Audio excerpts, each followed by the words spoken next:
seconds.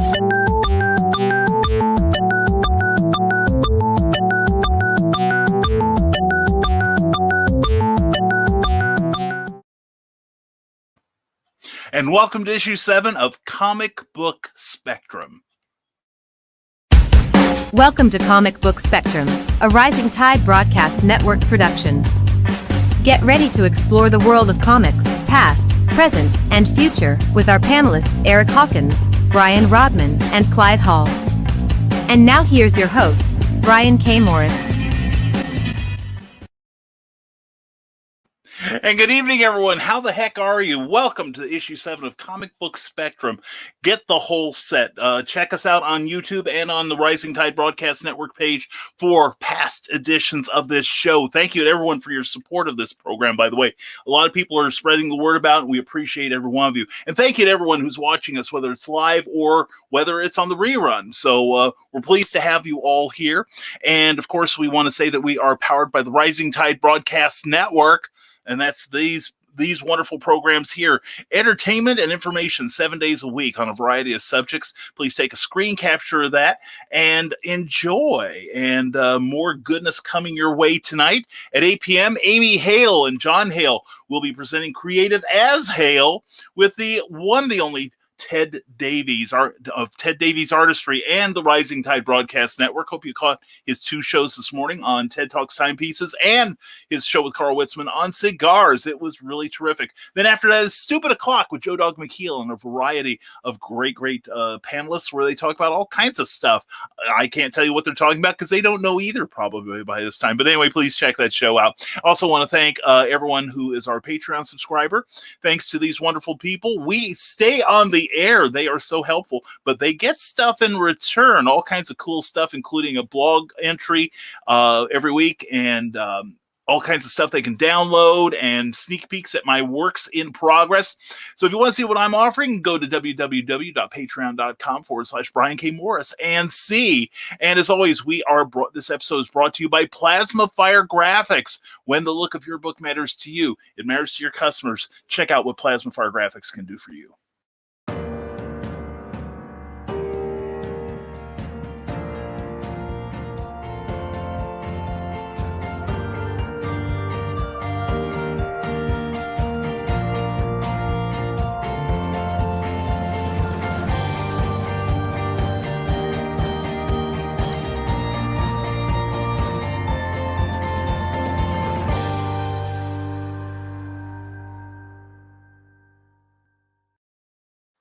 Plasma Fire Graphics, when the look of your book matters to you, also goes for comics as well. And Plasma Fire and I are going to have, Jeffrey Hayes and I are going to have a little bit of an announcement later this week. So stay tuned to our channels for that. And if you think comic books cost too much nowadays, I have a word for you. Please subscribe to my YouTube channel. The two are not related, but I thought I'd get your attention that way. So please subscribe to the channel. Also, please like this video if you enjoy any part of it. And now I've delayed long enough. I am going to let slip the dogs of war here and bring my panelists here, the only individually, of course, Eric S. Hawkins, Brian Rodman, and Clyde Hall. Gentlemen, how are you tonight?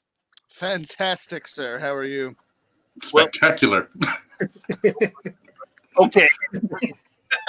No, as usual, I'm excited to start the show, and we want to thank everybody that's already starting to give their comments. And Ryan Permisson, thank you for sharing this broadcast. We appreciate it. Please put in links to what all the cool stuff you do. Oh, and he's got some stuff for us too. And happy Throwback Thursday, everyone. And I'll get to your second thing later after we do our reviews. Bill Sarn, good evening, crazy clever comic critics. Hey, he's got us pegged.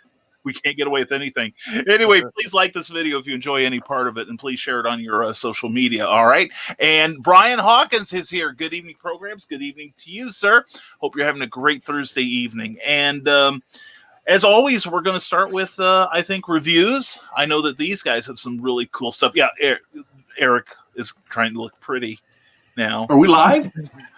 No, go on, do what you're doing. Nobody's paying attention, so yeah, go ahead. So who would like? Yeah, be sure to floss. All right, there we go. Suddenly somebody gets out a little razor blade. Yeah. Oh, let's do this. I'm ready. All right. Who needs life? We're high on drugs. But anyway, who would like to start out the show? Who would like to read the review this week? Brian's been eating donuts, man. Look at that. It's just white. Just all. He's so awesome. He's got like a little ecosystem going right here. It's snowing. It's like Kilimanjaro, but so with hair. Wonderful. Yes, it's energy scented. It's great. So how do we play that? I'll volunteer as tribute. I'll go first. All right. Here he goes, blindfolded and into the minefield. Here is Mr. Brian Rodman with a great review of a comic. All right, guys. So this week I read actually a graphic novel that I have been wanting to dive into for a little bit now. It's called The Seven Deadly Sins. It's from TKO Studios, and it is written by these names. Take a look at these names. So may God have mercy on my soul here in a second. All right, it's written by Tae Chun, Artyom Trakhanov. Whew, that was hard. And he's amazing. I actually follow him on Instagram and have for a long time. And Julia Brusco. And she does the colors. My goodness, it is fantastic. The first thing that I was kind of surprised with was I thought when I bought this that it was a supernatural Western. It is not a supernatural Western. It is just a straight up Western. And it is the best way to describe this before we really jump in is if Quentin Tarantino did a version of The Magnificent Seven, this is what would happen. Like it is purposefully brutal, and it is dark, but it is dark with glimmers of hope and humanity that will really grip your emotions. Rarely do I really get so emotional while reading a comic that I shed tears. I did in this one. I felt all the emotions, actually. I cried. I was so mad at one part. And then just kind of pumped up like, yes, get him. That all these emotions happened in this wonderful story, and I will stop gushing and let you know a little bit more about it. The story follows it takes place in the late 1800s, and it follows Antonio and Grace, his daughter. Antonio is a priest, and he is working for a essentially, I almost said a coven. That is not what Catholics do. He is working for. I mean, no. Okay. He's working for a parish. There's the word. And a guy who's essentially bringing in orphans and saving them, or seemingly so. There's a darker side to this that they get into as the story progresses. And like most stories, you find out that there is corruption in what you would think would be the heroes.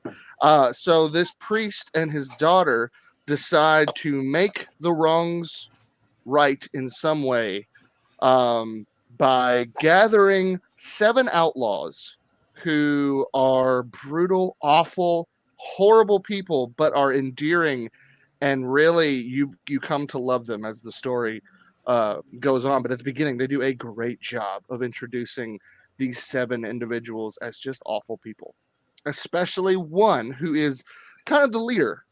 He is probably the worst of all, and his name is Jericho Marsh, and he is essentially a vigilante who has been going around and killing former Confederate soldiers and hunting them down and burning down plantations and freeing slaves and things like that.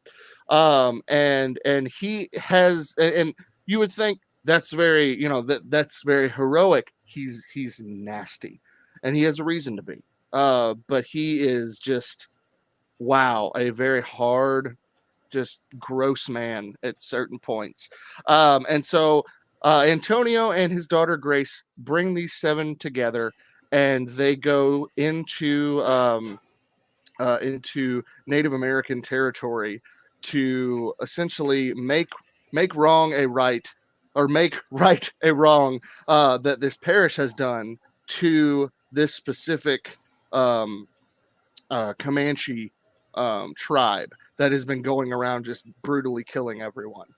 And the story, that's really the story in its foundations. But throughout the story, you really get to know each of the outlaws, and you get to know how they became what they are.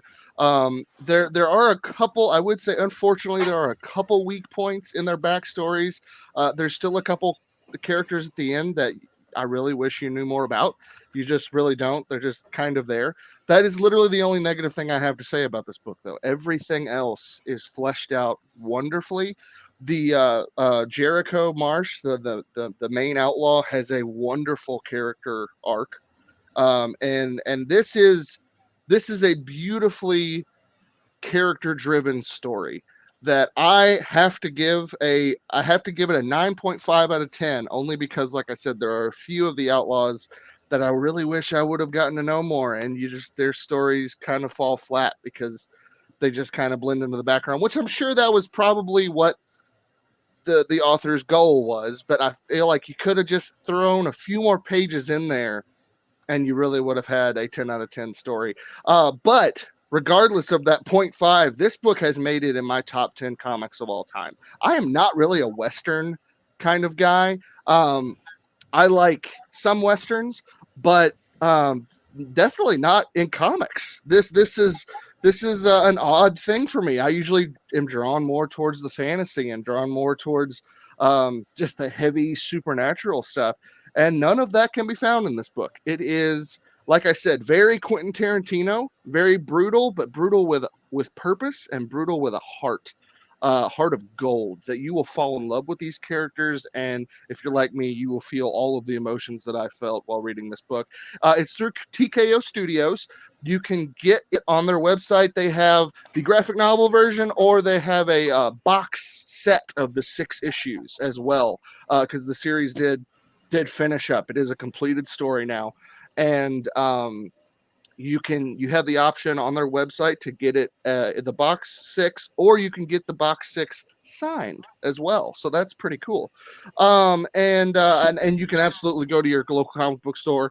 These are in mini, actually, and pick them up. And if they don't have it, you can always have them order it for you. So that's my pick of the week.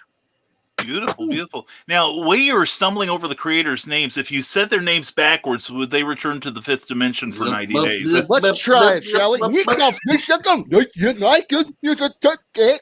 There you go. Oh, Brian's gone. Brian quit. Wow, it worked. It worked. You summoned him back to the lizard planet. That's right.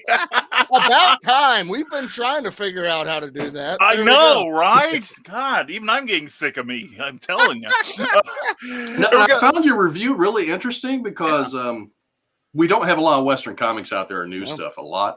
And I have a comic in the back of my head that I've been wanting to do called The Hounds of God, where there's 2 priests that are actually werewolves, and they're like it's like supernatural, but they're not brothers, but they go fight vampires and all that stuff. And I was going to put them in the modern times. Maybe I should go back to the Western area and do that. And I won't have to draw cars. I could draw horses.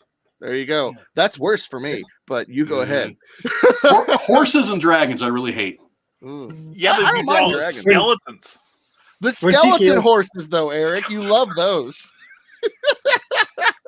when TKO first came out, I got 2 of their, because they come out all at once. They do the Netflix thing, as they go, here are all the titles in this miniseries. I drew Goodnight Paradise and The Fearsome Dr. Fang. Fearsome Dr. Fang was a pulpish kind of a story, but modernized, and it was very well done. I really enjoyed it. Goodnight Paradise was crafted. it reminds me of what you're talking about. It's the homeless on Venice Beach, and when you got in reading it, you felt like you'd been to Venice Beach. Absolutely. I felt like I was in the battlefield with these guys. Like, yes, it is. But TKO, I have a lot of respect for them because they are taking some top of the line artisans and creatives and giving them a chance to do unusual things. And I think it's really paying off. I don't know that they get as much attention as some of the other companies, but they're doing really good work. Yeah, and I think their goal, which honestly I think is, we talked about the subject of where comics are going. I think this is a direction is they may not get as much attention as like Image or Boom or something like that, but they get enough attention. They get enough attention to get the books in people's hands and still, put out more. And that's, that's I think the goal. Really, it should be, at least, is to just get enough out there so you can do what you want to do and tell really good stories, have really good endings. And this one has a fantastic ending. You are gonna love it. You really are. Well, I just wonder, we are of a generation. Now, I know when I was very, very young, Westerns were it. On television. I mean, 3/4 of what was on the air was like Gunsmoke. In television or out the window? It was smokes. It was smoke signals, Eric. We used to have them on the cave walls. We had smoke signals on cave walls. Yes, we did. That way you could get distant smoke signals and not just your local ones, and not just the 3 major smoke signals, but you could get it from other major cities as well. I'm not falling for your trap, crafty young man. But anyway.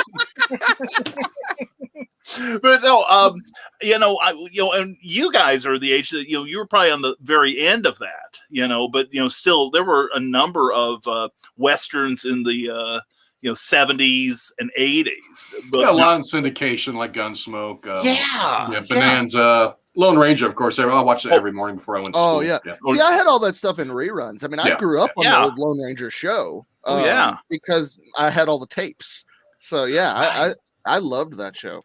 Well, I wonder if Westerns are a genre, at least as far as comics go, that are really underserved. Well, I got that one a couple weeks ago with the vampires, and it sucked. I saw so far, 0. So So far, we have a negative 12 and a 9.5. So, if that was like a something on the stock market, everyone who owned a copy of Eric's comic would be diving out a window right now. You know what I'm saying? If the stock market depended on our comic book critiques, heaven help us all. Yeah. Yeah. When I think about when I grew up, I mean, when I was a little kid, about every week, once a week, I did trying to outdraw Marshall Dillon. So it was still first run. My folks were big Gunsmoke fans. Mm-hmm. So I saw the tail end or midway through to the tail end of that. And it was so big for so long. I would go to my uncle's, and they were World War II vets. And on their walls, they had Screen Gem magazine pictures of all the cowboy stars. Mm-hmm. Tim Holt kind of stars. Yeah. The older ones. And so I knew it had been a big thing for a long time. And it was TV, and it was movies, it was books, Louis L'Amour. And I often think when our explosion of superhero rather, entertainment, when it goes away, if it'll be like the Western where you couldn't fly a masked vigilante storyline past anybody. Yeah. It's just like it's done. I think it might go that direction. I mean, I think in many ways it already is. There are publishers that won't touch superhero comics. Well, there's so many of them now. I know, exactly. It's just it was oversaturated for so long. Mm-hmm. That's true. Well, good comments, guys. And we've got some more people coming in. Carlene, hello, guys. Glad to see you. From the desk of a small press publisher, check him out Saturday nights at 10 p.m. He's got Karen Nicole and Lisa Malone on this coming Saturday. And good to see you, Joe D. McPhee. Ted Davies, artistry brother. Good to see you. He brought beer and coffee for everyone. Oh, two-fisting it. I like it. I know it. And Legend of the Traveling TARDIS, oh God, who let the man with the fez on? I have no idea. We got security. Security. Okay. And Carl Witzman, good evening to you. Good. You attended a great cigar show today. It was a lot of fun. And Pops Van Sant, yo, good to see you, Pops. And I told you to get the chocolate donuts and not the powdered sugar ones. Oh, that's what they were. Okay. And it's like they he smelled them. Great. Yeah. They smelled like joy. Anyway, with Legend of Traveling Tars, the burden Brian Rodman's beard refuses to pay rent and leaves the tub running.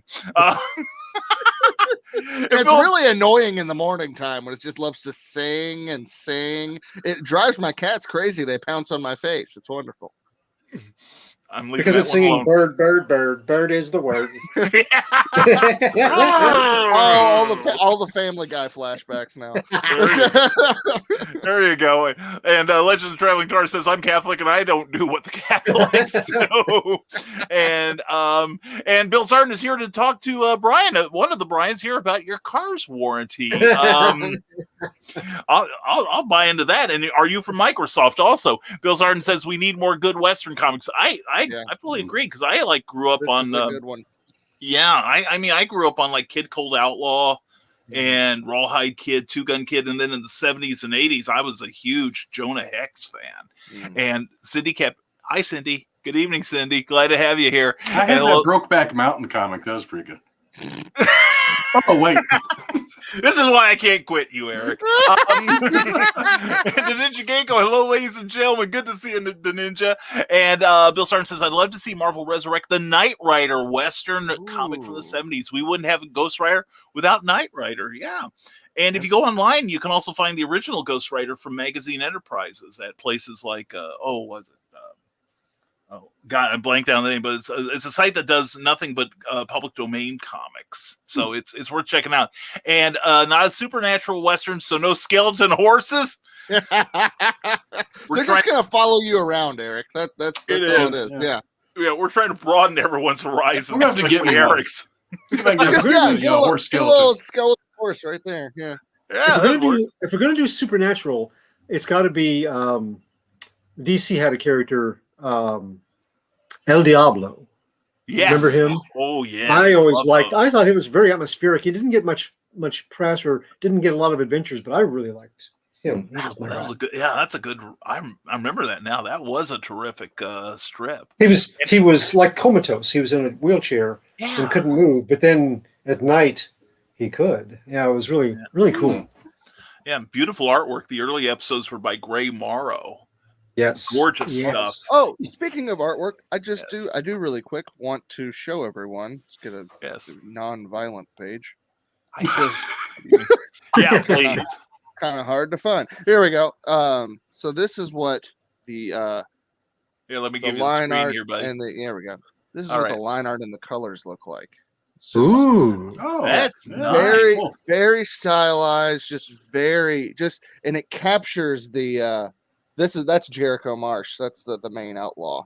And it's just so pretty to look at. I mean, I can tell you, in my opinion, the best way to read comics is to read the words and then study the art, right? I know a lot of people that just blow through comics because they're just paying attention to the dialogue. You really, in reading this, you really, really want to just study the art.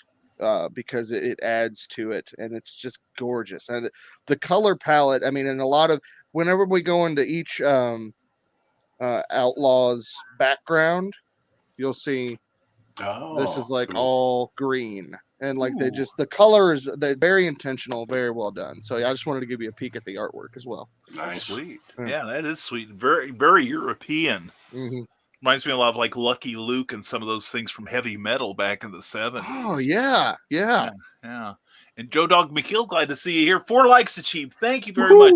Again, as always, if you enjoy what you're seeing here, please give us a like or a thumbs up. And remember, every time you subscribe to this YouTube channel, an angel gets its wings and joins the X-Men. Anyway. And speaking of angels, there you go. It's hashtag always promote. Oh, really? There we go. Brian, let's see now. You are, 2 pages from completing the current successfully funded issue, right? Yes, 2 pages for 2 pages. I'll be done by the end of the weekend, and then we start fulfillment full swing, and everything will be out to everyone by By the middle of May and the end of May comes the nebulizer. More on that later. Ooh. Excellent. That sounds really good. All right, Eric, Clyde, who would like to be next? I can go. All It's right. hard following Clyde because his are a lot better than mine. So let's get the crappy review out of the way. Okay, I'm going next then. I should have gone 10 minutes ago then.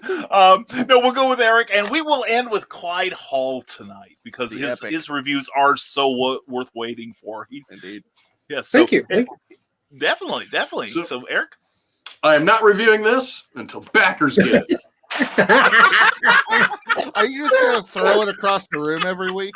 I think so. That's what I was thinking, yeah. It doesn't get old, Eric. It doesn't get old at all. I initially wanted to pick up from Zenescope Grim Tales of Terror, their quarterly edition, because they had a story about, it's all about H.H. Holmes. Ooh. My comic shop didn't have it. Thanks for nothing, comic shop. Thanks for nothing. I picked up an image book. Geiger. Oh, yeah. By Jeff Johns, Gary Frank, and Brad Anderson. Unfortunately, I watched a review of it after I read it and all this, and their review was it's a very Doomsday Clock-like because of the creators, did Doomsday Clock. I was like, oh, man, you're kind of right. But not in a bad way. The character's eating beans like the character in Doomsday Clock. So, oh, yeah. So here, I'm going to read you guys the description on the image page book or image website. Man, my mouth is all goofy today. Set in years after a nuclear war ravaged the planet, desperate outlaws battle for his survival in a world of radioactive chaos. Out past the poisoned wasteland lives a man even the night crawlers and organ people fear. Some name him Joe Glow, others call him the Meltdown Man, but his name is Geiger. Ooh. So basically, it's a futuristic story. There was a nuclear war. Nobody knows who caused it. It just kind of happened one day, and 20 years later is what you got going on here. Then they're telling the story. Some of the they don't tell you who the organ people are. I'm curious for when they show up, though. I want to see if they're just organs hanging out, because I don't think they play the organ. So, next issue, the guitar folk. So people go out. They go out and it's kind of like The Walking Dead. If you ever watch The Walking Dead or read The Walking Dead, they got to go on runs to go get supplies and stuff. But since it's a nuclear wasteland out in Nevada, they all go out in their suits. They can't go out without a suit. But there's a rumor of a man that is out there without a suit all the time. And they call him the glowing man or the radioactive man or stuff like that. And so one of the guys that's going out to do the foraging for food tells the younger guy the story about who they think the guy is. And it starts out with a family story. They're going to blow up. Here comes the bomb. So they got to head to their shelter, because everybody's got shelter nowadays. Now, this is where the story got a little weird for me. And this is early in the book. So this is only because I don't want politics in my comics. I don't care if it's left or right. I just don't want them in my comics.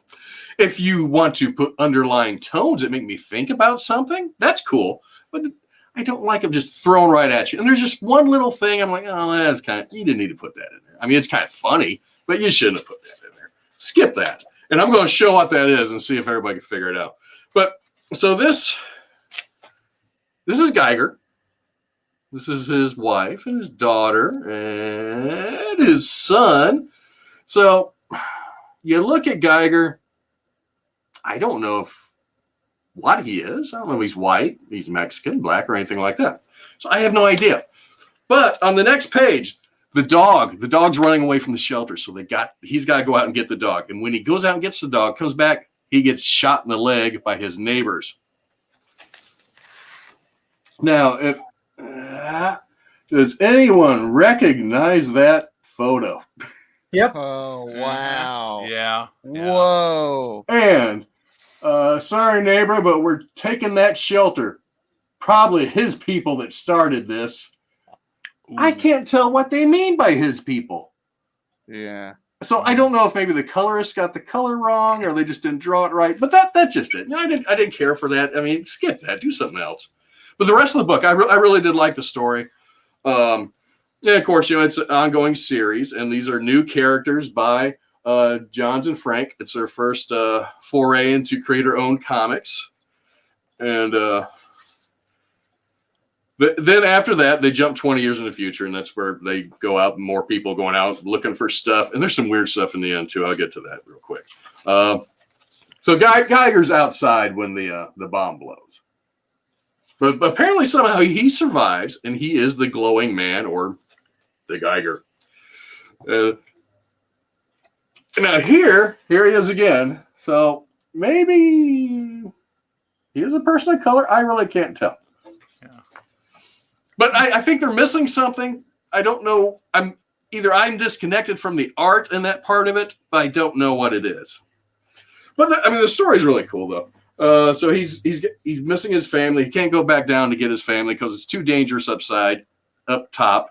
They're still alive down below in the shelter. It's been 20 years. He kind of knocks on the door. He initially said, we can live down here forever. I got it set up for that. And his wife told him, what about your medication? We'll worry about that later. So he must have had some kind of disease where he needs medication. And with his hair thinning, I think it might have been cancer. He was going through radiation treatments, which is why he survived the nuclear holocaust, is what I'm thinking. But he's been down there for a while. He now has a 2-headed pet dog. And of course he does. Yeah. So this is all set in Nevada. I don't know about the rest of the world or what year any of this is supposed to take place, because it really didn't tell you. It didn't tell you really any background of the characters other than, he had a family at one time. But then in Las Vegas itself, it's not so radioactive, but it's been deserted because of all the radiation around there. So there's a king of Las Vegas, and there's other factions that rule what looks to be the Strip. And this is what Brian Rodman would really like here, because I know how he feels about maps. Ooh, give it to me. Ah, That's right. That's pretty. So these are all characters that control Las Vegas. That's cool. I like the guy at the top, your top left. Him. He's my favorite. No, you had it right. That is Goldbeard. He's fun looking. He looks like he'd be fun to party with. I like Teddy Roosevelt. He likes the rum. Oh, yes. But they don't really tell anything about those other characters other than the one king that apparently everybody's afraid of. And these guys have to go back and tell them they encountered Geiger. And so the king gets a little upset. Now, the weird thing about the king, so this is 20 years after the bombs went off. The king apparently wasn't born when the bombs went off. So he's maybe a teenager, but he's ruling the society. So I don't know how he became so powerful other than he had a father and inherited this. And I think in this badass, evil, dystopian future, no one's going to let a kid take over.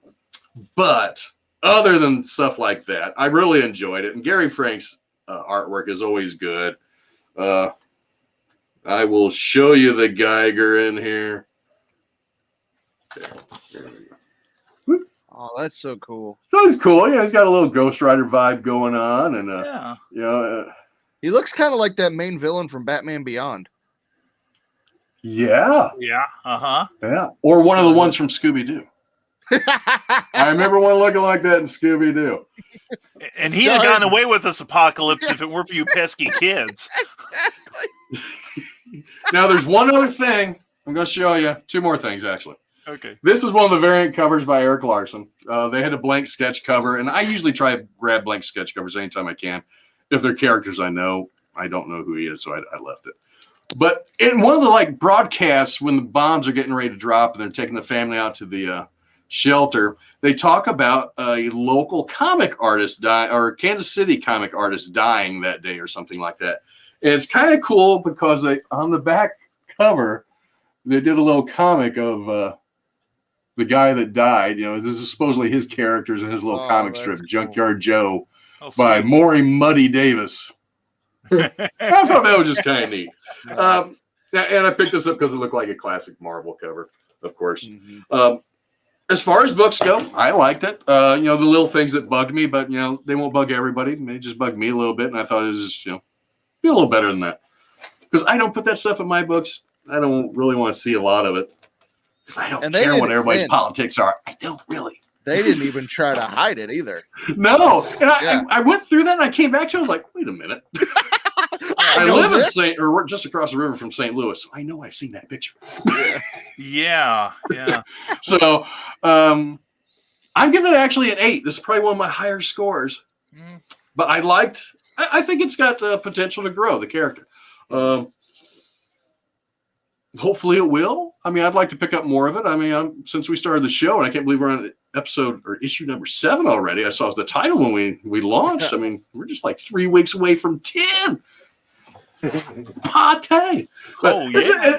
I do recommend it. It's $3.99. It launched this week. Just like Berserker, it said on their website it's sold out. My comic shop still has Berserker. I know they still have it. So they're not sold out. Get out there and go get a copy. Get a copy and tell us what you thought of it. Yeah, seriously. Yeah, when we review these comics, if you guys have read them too, please let us know what if you share our opinions on them. And John B. Pica, good to see you. Hey there, friends and foes. Glad to see you guys picking up some of the same books that I did. Check out johnpica.com for all this amazing man does. Saturday morning at 9 a.m. behind the back of the cereal box. Good stuff on YouTube. But I have one question, though. I'm sorry that we didn't find out more about Geiger, because he looked like an accountant. And if that were so, would this make him a Geiger counter? I've been waiting for 5 minutes for that damn joke. I am so mad. Well done. That was probably my most serious review yet, and you threw a dad joke in. Well played, Brian K. Morris. Well played. If that red rooster wasn't across the room, I would throw it again. So, I'm going to throw this book. Oh, no. No, this was actually damaged during shipping when I got it, so yeah, okay. Meanwhile, You get a few like that. Cindy Kemp is going backspace, delete. This is the way No more joke. No more Saying the same joke. thing. No more joke. Yeah. Dang it, Brian. We love you, Cindy. CKOEPP.com. Sign up for a newsletter. And by the way, if you signed up for a newsletter, you'd have gotten a sneak peek at her brand new comic, Animal Eye, which is good stuff. Oh, and I see you have number 2 there, Eric. I finally got number 2. Oh, cool. I saw my shop had it, and I was very tempted to pick Well, it up if my review on the end of number 1 was obviously that couldn't have been Corsair's gun because it had a scope on it, and he was looking through it, and his gun didn't have a scope when they showed the gun. Okay. So I thought it was someone else. Nope. Apparently it was Corsair. He's got an invisible scope because it was him that shot Adam X. Okay. So, I hate that because Brett Booth, I really liked his art. He should have paid more attention to that. I mean, that's something I would do. Yeah, no. You're far superior than that. So. Okay. Thanks. Yeah, the check did clear. So anyway, now Clyde, do you want to go before me, or you want me to go first? No, go ahead. Okay. I went first last week, so go ahead. Okay. Clyde's like, no, save the best for last. Yeah. Exactly. So anyway, and the Decimal for Joe D. McPhee from the Decimal Small Press Publisher is mocking us with his laughter to begin with. But to be honest, I wouldn't be interested in Geiger. Oh, tell us why, Joe. Please tell us why. And Ted Davies loves me some Comic Spectrum Fab 4 rules. Thank you, brother. Appreciate it. Oh, we appreciate you so very much. Okay, I will launch into my my review. I've been wanting to do this almost since this show started, but we had some other stuff that came in, and fortunately, like I was telling the rest of the panel when this before the show started, that I had one comic that came in that I've been wanting to talk about because the previous issues have been really, really good. Let's talk about another one instead. I review crappy books. Send it to me. Well, let's just say that the first 8 issues were good, but the Federal Trade Commission should get after them for this one. It wasn't, but otherwise, get the first 8 in the special. Those are really good. It's a book that continues the old Needor series that housed strips like the Black Terror, and they deal with other public domain characters in there. But there's 2 stories in there. Can't give it a review, because the first story's okay. The second 2, they don't come to an end; they just stop. so we're going to send you to your shop with a good review. Now, I'm a huge fan. I grew up with the old Warren magazines. Those were the ones that were up on the top shelves of your magazine rack. Not quite up there with the Playboys, but if you're a teenager, you could just reach those things and pray you got them home before your parents saw them.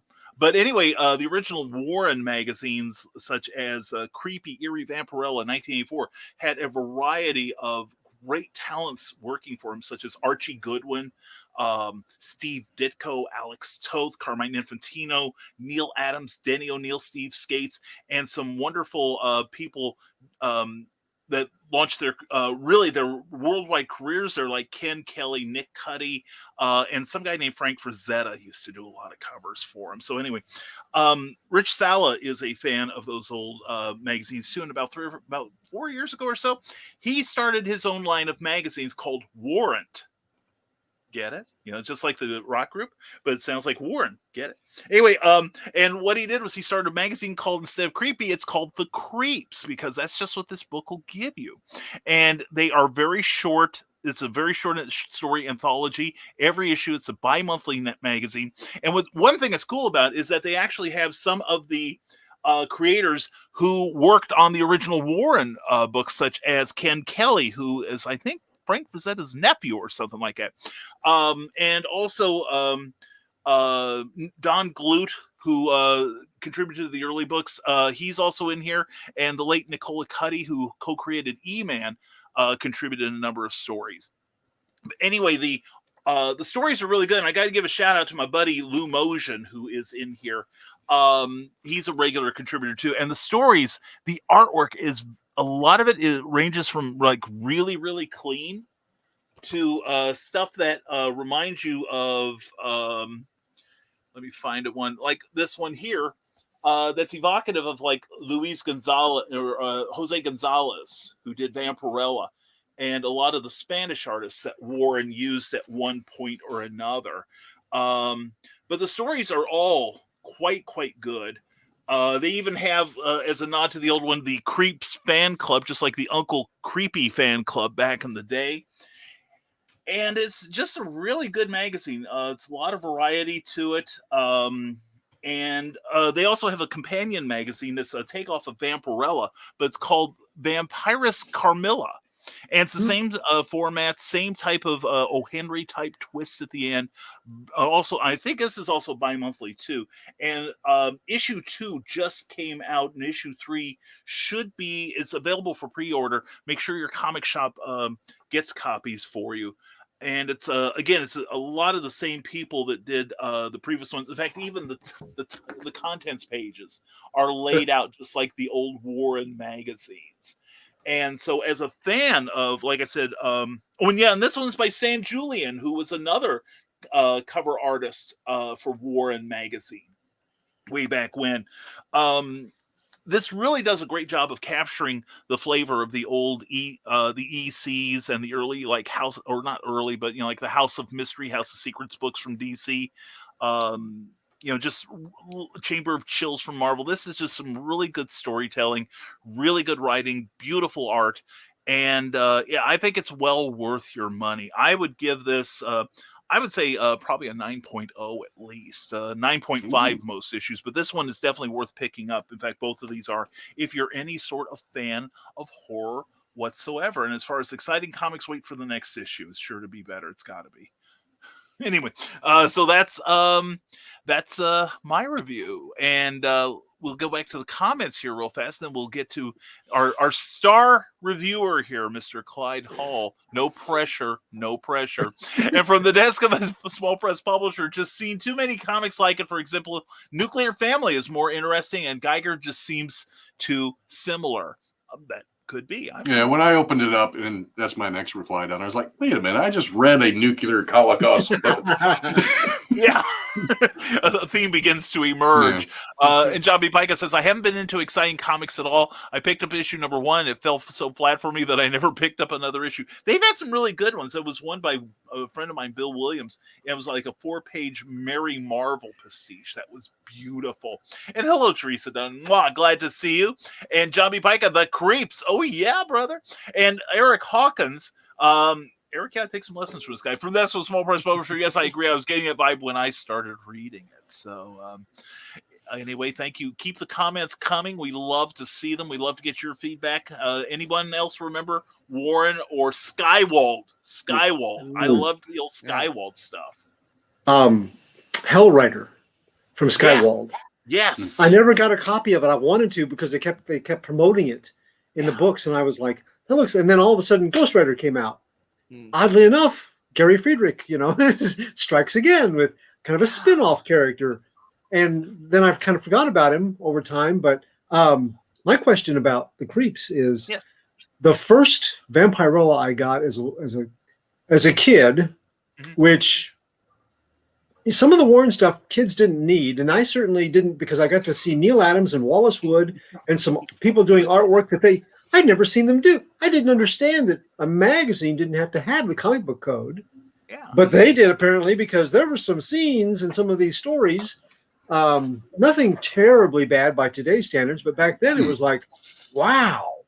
I've seen Neil Adams draw some things, but not that. That's different. Yeah. How does the modern Creeps compare to that? Is it an adult kind of horror or not?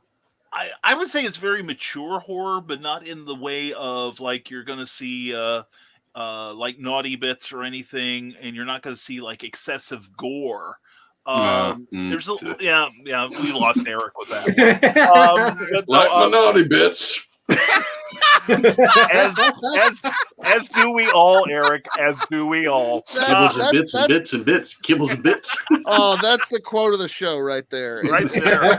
Voice and all. I like my them there naughty bits. That's nice. Isn't that like a breakfast cereal? Can't get enough of them naughty bits. No. Oh, no. And now Christian Basil's paying attention. But anyway, as far as the I think it's more the situational thing, and the storytelling is very mature. It is, I think it is the type of book that if you left it on a coffee table and a 6-year-old picked it up, wouldn't be interested in it because it's normal people, and a lot of the stuff I think would go over their head. But like I said, I would call it maybe a soft PG-13 at worst. It's very tasteful as far as these things go, and I'm not just saying that because I'm totally desensitized to all these things, mostly from reading other magazines that didn't share my taste for subtlety. So, so anyway, we now have the highlight of the review night. No pressure at all, Clyde. Clyde Hall, yes. As we all sit here and take lessons. Clyde Hall, what were you reading this week that you want to tell us about today? Well, this is not a beginning series, but it is a good climbing on point, I suppose. If you like an ongoing series that is going with a new creative team and kind of a new lease on its title, it is Nightwing number 78 from DC Comics, and I'm going to show you some images here. This is the cover, and the interior artist is the same fella. There's quite a variety of imagery, and this is a very nice presentation. Even marks his place. We are such hacks, guys. That's what I was thinking. I'm like, oh man, here I am thumbing through mine. And let's see. And John Pica and I both, we were talking the other night about we can't find the credit pages. I thought this was a very nice break from all that. It was in a little ways, but you couldn't miss it. It's really right there. Beautiful. I love that spread. That's nice. And I want to bring some attention to the lettering this time because it is very subtle. It does not mar the artwork, but when it makes noises, it makes big noises. And it really works this way. I'll get into it in the review a little bit, but I'm showing you this so that when I come across that, you'll go, oh, that's what he's talking about. And then this sort of, it seems somewhat straightforward in its art, but every once in a while there's a flair, an aesthetic flair that just really grabs me. And that was... I love that design. Yeah. So that's one of the reasons I chose it. I was just really impressed with the look of it. But Nightwing 78, DC, $3.99 cover price, written by Tom Taylor. Art is by Bruno Redondo. Colors by Adriano Lucas. Letters by Wes Abbott. Maturity level of 13 and over. And I just want to help. That's a quote from the opening scenes of Nightwing 78, and it's a reminder of how much Dick Grayson takes after his mentor. And I'm not talking about the billionaire with the chiropteran leanings, striking fear into Gotham's cowardly criminal populace. The other one, the one who actually inspired him to trade the Robin identity for Nightwing. Superman and Grayson, they share some viewpoints, and they have been adventuring partners more than a few times, and they have actually somewhat compatible worldviews. I've even noticed among fellow comics fans across genders and across different generations that many Superman fans are really hardcore Nightwing fans as well. The new creative team taking over in issue 78, I think, would concur because they have returned to formula regarding Dick Grayson, and they're proving that they know what made it a great formula before it was abandoned for the sake of an edgy, angry, angsty Rick Grayson variant owing attitude to a head wound and amnesia. This is where I began noticing the correlation between Nightwing and Superman fans, because when the Rick storyline began, friends who had Nightwing on their weekly pulls began grumbling about the same time that they celebrated Brian Michael Bendis writing Superman. But the Nightwing change they were not big on. None gave up on Nightwing right away, to their credit, but they said they would give Rick a chance. But within a few months, the sounds of dropping subscriptions would have given Drowning Pool's Bodies a run for its money. This observation, this is not meant to be rancorous to the creative team during the Rick run. I mean, when you got Denny O'Neil and Mike Sikowski having less than stellar storylines with things like the Emma Peeling of Wonder Woman in 1970, it happens. So no fault, not taking it out on them, but I don't know of any Nightwing fans that liked the Rick Grayson storyline. Scripter Tom Taylor has done DC Deceased, Immortal Hulk, Great Power, and artist Bruno Redondo, he's from Injustice and Injustice 2. They have worked together before, and it shows on Suicide Squad. So they have been collaborators. And they share in this a sharp focus on how to begin their Grayson Odyssey. They establish the history of a restored Dick Grayson with teen flashback, reaffirm how he has evolved into the defender of Bloodhaven, and during it all, they kind of wrap everything up with a heartfelt posthumous letter from the late Alfred Pennyworth. So garnish these with sharp dialogue between Dick and Barbara Gordon, later on a pending mayoral threat who shares some history with our hero, and put in a dog in peril, and you got, I think, a winning combination. And in fact, Taylor, he's going to earn some bonus points for a wry in-character observation that condenses down to basically saying he wouldn't wish the Rick storyline on a dog. So that was that was amusing how he put that out there, but didn't actually put it out there. Redondo has a clean, classic, and unencumbered style with strong line work. He renders that Nightwing uniforms iconically and without busying everything up. It's a straightforward approach, and it may be kind of pedestrian in some ways. Some artists might think of it that way, the ones that have unconventional aesthetics, but I think it plays ideally here. And Redondo's cover work, that cityscape reflected on the Nightwing symbol, surrounded by fields of night, that carries its own aesthetic flair. Adriano Lucas's colors enhance Redondo's work with an equal minimum of subtlety and shading. Some night scenes are a bit muted, but nothing is Gotham Gothic or dark as sin. Even the shadowscapes have distinct limits. The darkness lurks, but it's held in check, as if crediting Grayson for that. I really like that element. Wes Abbott's lettering is minimal. It gives the art plenty of room to breathe, except for the sound effects. Those are the big, bold, brassy noises that I showed you. And here's where you begin appreciating this quartet's jam. This is when you know you've got something special, when you have all four combining their talents for a similar goal, or coming together for something that they all seem to either agree on or they are vibing the same way on their own. They're all striving for a story with a hero larger and bolder than he has any right to be, given his past and his upbringing. I mean, this is the essence of Dick Grayson, in contrast to the others who've held the Robin mantle. Damian Wayne was raised by assassins and trained in deadly arts. Jason Todd was victimized and he rose as the anti-hero Red Hood. Tim Drake is brilliant and empathetic, and he's a technical genius, but Dick Grayson stands apart as the hero who was forged. Basically, he's been forged in flames of loss, and then sharpened by his trainer into a powerful force that's not only justice, but it's hope. That's why we need him more than we need another morose and bitter hero like a Rick. I believe in Dick Grayson. Alfred's farewell to his foster child echoes the way this issue makes us feel about Nightwing and about the man behind that mask, because, as Alfred also points out, it takes a different hero to help without a mask.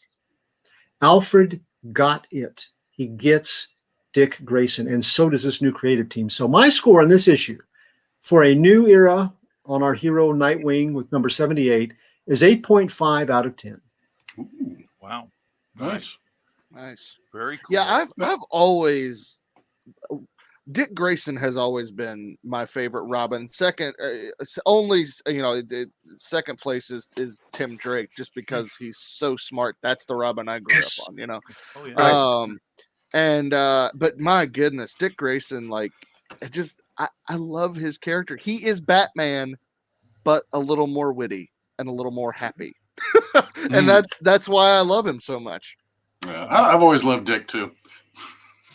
But I will that Brokeback Mountain comic, I'm sure, inspired. I am so glad that Clyde said his last name every time he mentioned his name. Well done. He's Christian proofed it. But what's now happening? the spoiler warnings. Alfred's dead. Oh, you didn't know that? That's I knew that, but I forget by the way, about it all the spoiler. time. Yeah, Alfred's been dead, though. I knew it, but I just always forget he's dead because he's in everything else. I mean, okay, let's be honest. It's comics. He's dead. He'll be back. He's been dead before. Yeah, he's died before. He'll die again. I mean, he's the oldest old man in DC Comics. I mean, good grief. Yeah, it kind of reminds me years ago, this was about 35 years ago or so, Marvel did a series of religious comic books, and one was on Jesus Christ from his birth all the way up to the crucifixion. And I remember walking into a comic shop and everyone was asking, why is Marvel doing this thing? And the owner is standing there going, hey, don't worry about it. It's a Marvel comic about Jesus Christ. Don't worry. He'll be back. Yeah. That's awesome. That made my whole hobby worthwhile. But but no, Tom Taylor's one of those writers. I learned about him through the Injustice books that Clyde mentioned, and he was working with Bruno Redondo on those too. And he's got a real subtle way of characterization and a strong sense of humor. And he's one of those people, of course, I've been mentioning Mark Russell like almost every episode and how fond I am of his work. He's another one of those writers. When I see his name attached to something, I'm going to try to get that because I think I'm guaranteed a very good read. He really has a command of the comic storytelling language, and his dialogue is real crisp. So yeah, I'm excited that he's going to be on Nightwing because, the Dan Jurgens stories weren't horrible, but it was just like, what can we do to Dick Grayson this month? You know, how can we screw him a little more? Oh, we give him a little hope. Well, we forgot about that one thing. So, wasn't he raped at one point? I don't remember that. I know he got his throat slit. I think this has been a few years back, but I remember reading something about a character raping him. But it's a female character, so I'm not really sure what happened there. Well, Harley Quinn shacked up with him in one of the animated movies. Oh no, this was in one of the books. I'll have to look it up and find out. It could be one of the New 52 books when maybe. he had his own, because he had his own series for a while called Grayson, and obviously there were a lot of Grayson jokes in there. Or maybe I got the name wrong, but because everybody's looking for great big stiff Grayson. But anyway, I woke up with a morning Grayson. Yeah, really. Yeah, boy, that's painful. Anyway, and then Brian died. Apparently, yeah. It's all the adjectives. That's what brings it. That's what brings the Grayson all together. You know what I mean? Yeah. Exactly. No, I got another joke about Sperry all, but anyway. Nightwing 93. Say what? Nightwing 93. He was raped by a tarantula. Oh, that's right. I forgot about that. Hold on. Did you say by a tarantula? Or is it a supervillain called Tarantula? I don't even know if it's a supervillain. Insect sex. It's a human. Well, gosh, I hope so. Is it? No, seriously, yeah, it is. I remember that. Okay. Now that Eric brought that up, it was a character. It's kind of like a gender bend on a character DC published in the golden age of comics that no one read, called Alias the Spider. And this was like this that character's daughter, I think it was. Yeah. But she went into crime rather than I can't remember if she didn't go into crime. She when he retired to become a novelist, because that was his secret identity, she took up the name and was basically a female Punisher. And so she kind of punished Dick, if you know what I mean. Anyway. Well, the cover's got the classic pose of a character that something's horrible happened to him and they're curled up in the bottom of the shower. Yeah. He's sitting on top of a building like that, all curled up. Is it raining? No, it's not raining. It's a bright orange sky, which is kind of... That's weird. Oh, that's an eye. There, yeah, it's the clouds. But it's bright orange, it looks like. Yeah. Okay. No, but this Nightwing the current Nightwing sounds really good. Yeah. And the art was spectacular in that. I mean, I just loved all that art. Clyde was showing. I liked it. I think the Nightwing fans that I know, like I said, I personally don't know anybody that was going, "Ooh, I can't wait for this next issue with Rick Grayson." No, I just knew everybody that just dropped the title eventually. So I'm hoping that they'll bring back some sales and keep the story going, because he's a very popular character, and I really do like. I'd forgotten over time that the whole Nightwing thing was actually a Superman suggestion because of Nightwing and Flamebird. Yeah, and I was like, yeah, they get that. They get that he has in a lot of ways more similarities to Superman, but ironically, the person that forged him into this justice bringer of hope is Batman. Yeah. I like that irony about how he's not like Batman. He's actually, in some ways, he's brighter and better.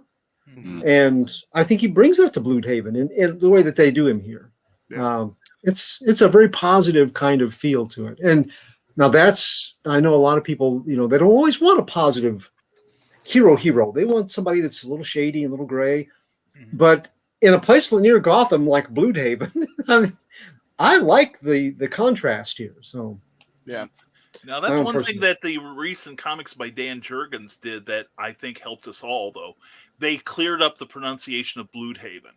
How many of us are calling it Bloodhaven? I was never. I saw the little what do you call it? The pronunciation markings over it. Yeah. So I've always thought of it as Bloodhaven. And when I saw that, it says, here's the actual sign. I'm like, I've been saying it wrong. It's Bloodhaven, I'll bet. Oh no! Okay, I had it right. Well, that's like reading Harry Potter before the movies came out. Try to sound out Hermione. Yeah. Oh, wasn't happening. It was Hermione. Yeah. That's what so many people that I know and myself read it as was Hermione. Oh, Because wow. I'd never heard that name before. And the movie came out and I was like, oh, I feel lied to, you know? And I got it because there was an actress when I was growing up, Hermione Gingold. Okay. So that's how I could get through it. But no, and how people that I hung around with were talking about, boy, I love that Prince Namor, the submariner. And in fact, I used to have like this wonderful LP, a record of like it was 4 different Marvel comics. One was like Journey into Mystery 83 of the first Thor, and another one was Avengers #4, which had Submariner in it. But they pronounced it Submariner all the way through, and I'm thinking, wait a minute, have I been doing this wrong?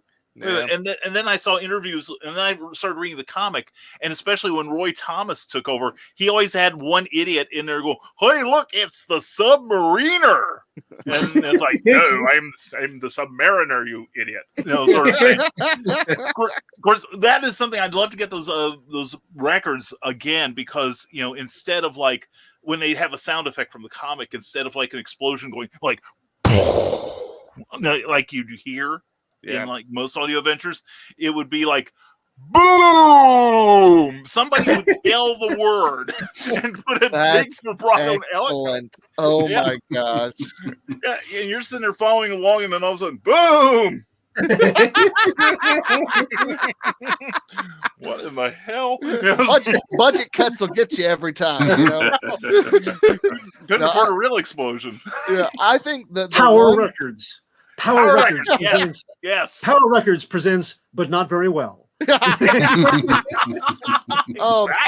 I think my most frustrating mispronounced name is Ra's al Ghul. Because Denny O'Neil came on and gave us all the correct pronunciation. You mean Ra's al Ghul? Yeah, I'm with him. I love the Dark Knight trilogy, right? Yeah. Love it. They said Ra's al Ghul the whole time, and it's Denny O'Neil, the creator, came out and said he pronounces it Ra's al Ghul, and that is phonetically how you're supposed to say it. But here's the thing: way back when, DC Comics had something called the DC Hotline. Mm-hmm. It only lasted for like 2 years, and it was of course, this is way pre-internet. Yeah, is that what killed Jason Todd? Yeah, it was kind of like that. It was that. But no, it was a line. It was 24/7, and every week a different DC staff member would get on and talk about the coolest comics from DC that week.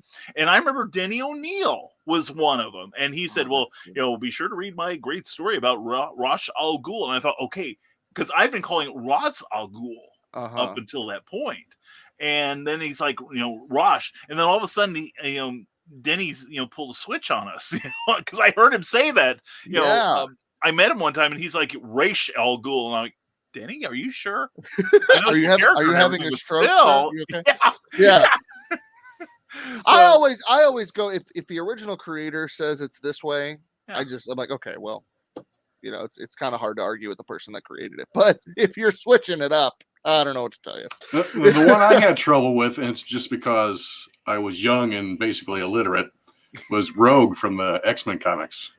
Oh, really? Yeah. I was sure it was Rogue. Rogue. Oh. Well, and the first time in my head, I always got Magneto right. I didn't say Magneto. Oh, man. Magneto. Yeah. I'm sure lots of people did. Yeah. My cousin said it's Magneto, and I'm like, oh. But he also said the Submariner. He still says the Submariner, and I'm like, I don't know that I can trust him. The pilot for the unaired Pride of the X-Men. They say Magneto in it, and I was like, because I had that on tape, because I actually wish that show would have gotten picked up. I love the '90s series, but that episode of the unaired pilot is fantastic. It's what inspired the arcade game that came out in the late '80s, and it's Pride of the X-Men. And one of my first comic book crushes was Kitty Pryde. Kitty Pryde. Yep. I understand. Everybody loves a little Jewish girl. And who can blame them? With a dragon. Yes. Of course. Now, it was her disco suit that really won you over, right? Sprite. Yes. Yeah. Yeah, I'm the X-Men nerd here. Yeah. I used to do a newsletter, and I made a joke one time, and nobody got it about how what was it? Well, she was also doing that joke about, stop calling me Sprite because everyone wants to pull my tab, sort of thing. And I kept talking about. I made a joke in the shop about all the various X-Men comics, like an Uncanny X-Men, Wolverine, and then there's Cherry X-Men starring Kitty Pryde. This is probably why it's a good thing I got out of comic book retail. I did no favors to the industry. From the desk of a small press publisher who does a lot of good stuff for the industry, says, why did the Nightwing review feel like I was watching an episode of At the Movies with Siskel and Ebert? Because Clyde is that good, man. That's why. Seriously. I praise. Thanks. I mean it, man. I mean it. I mean, I'm sitting here, you've got all the pages marked, and I'm like, God. I'm just over here like, I like them here Westerns. This is a good read. It's got them good arts. You should read it. Yeah. Let me make some dead air here while I'm looking for something I can use visually for you. Yeah. I know it's here somewhere. Hold on. Yeah. I don't. As far as like having a tick sheet for a review, I do not just improvise well. I'll like run over a point and just muddy it to the point of people going, "We get it." For Clyde, you see the rest of us don't. I was going to say, and you think we're doing any better? Yes, you're very conversational, but that's not my strength. So, and I'm also used to. I got like 2.5 years of writing reviews down, so my brain works like that. But you're teaching me how to be more conversational. No, I was a little worried about seeing the post-its in the book. I was like, oh, I hope they don't leave a residue on there. That's the first thing that went through my head. I was like, oh. You're over here giving Eric a complex. He's like, no, don't stick things. Don't stick things in there. Oh my God, it's a 9.7 now. What are you doing? Have mercy.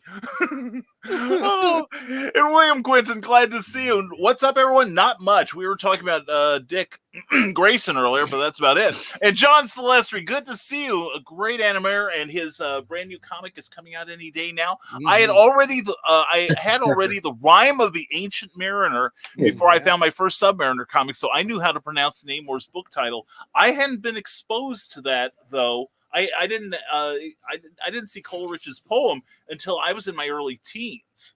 So up until then, I had no freaking clue how to pronounce it. So, and Cindy Kep says, Lockheed was fun. I had a bird named Lockheed. And she also says the most mispronounced name I've encountered is my own last name. How many times would I call you Cindy Cope? So it's like, yeah, I get it. Massive apologies. I'm sorry, Cindy. Oh, so anyway, thank you guys for those great reviews. Those were awesome. And we hope everybody is paying attention to them. And next time you go into your local comic shop, try something new and try the things that we tell you or that Eric throws across the room in fury. That can only be found in Walmart. That's right. So if you paid to have it shipped to you by the creator, you'd still don't have it. That's right. Going on its third spectacular year. But anyway, please try some new stuff at the comic shop. There's a lot more than what you realize is there. And if you don't see it, don't be afraid to ask your local comics monger when you go through previews to order something that you think looks interesting and broaden your horizons here. Yeah, next week I see some really interesting books I might want to pick up. Such as? The Girl Who Electrified Tesla. Ooh. Jenny Zero by Dark Horse. Okay. But definitely this one by Image, Jules Verne's Lighthouse. Ooh. Two of those, the first and last title, have sold me. Nice. The Girl That Electrified Tesla? Or Tesla? Tesla. Well, yeah. That's by Titan Books. Brian's over here like, wow. Yeah, let's read about the Here's the entire title. It's Minky, Woodcock, The girl who electrified Tesla. Mickey would what? Cock. That's a friend of Rick Grayson's. Anyway, I see. It's Wood Grayson. Guys, so as you all know, and most of you who are watching this know, that I have been, because of my asthma, in my house for a year, over a year at this point, right? And only venturing out every now and then. So next Saturday, I will be past my 14 days of my second dose. Ooh. I'm going to my local comic book shop, inside my local comic shop, for the first time in over a year, and I'm going to cry. I'm going to ugly cry. It's going to happen. I'm probably going to Facebook Live it and tag you guys. Just be like, I was going to say. I'm going to mistake it for another Kevin Smith video.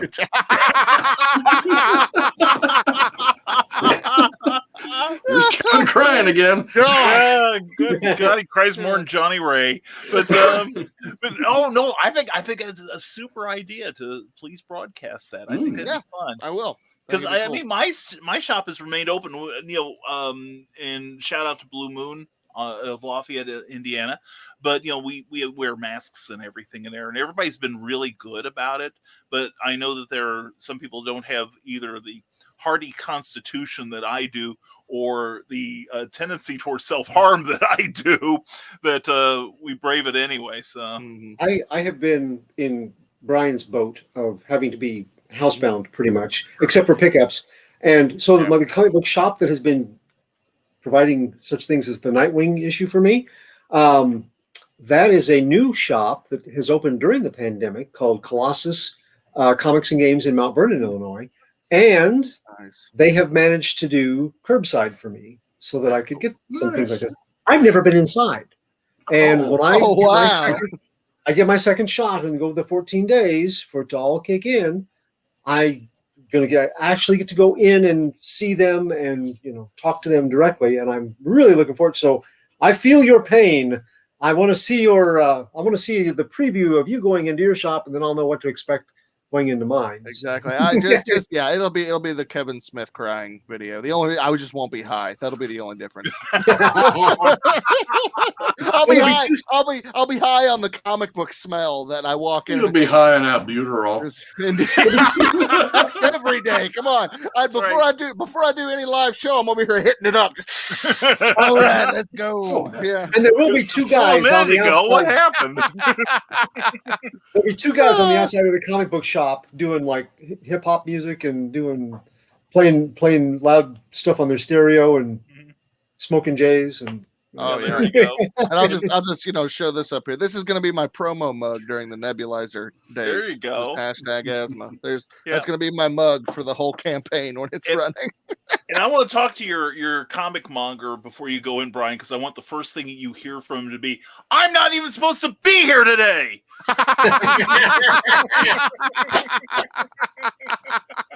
Oh, that's great. You know what? I'll just go ahead and wear this hat, because this is a very Kevin Smith hat. Check it out. It is. Yeah. It really is. Oh yeah. Very blunt man. Yeah. Might as well be Kevin Smith now. That's right. Not the real thing, but an uncanny simulation. Indeed. Just walk Don't in use like the that. bathroom. Don't say anything. They might give you some free comics. Yeah, they might. That'd be great. Don't use the bathroom. Don't ask to use the bathroom. I'll wear my trench coat and everything. Just walk in there like that. There you go.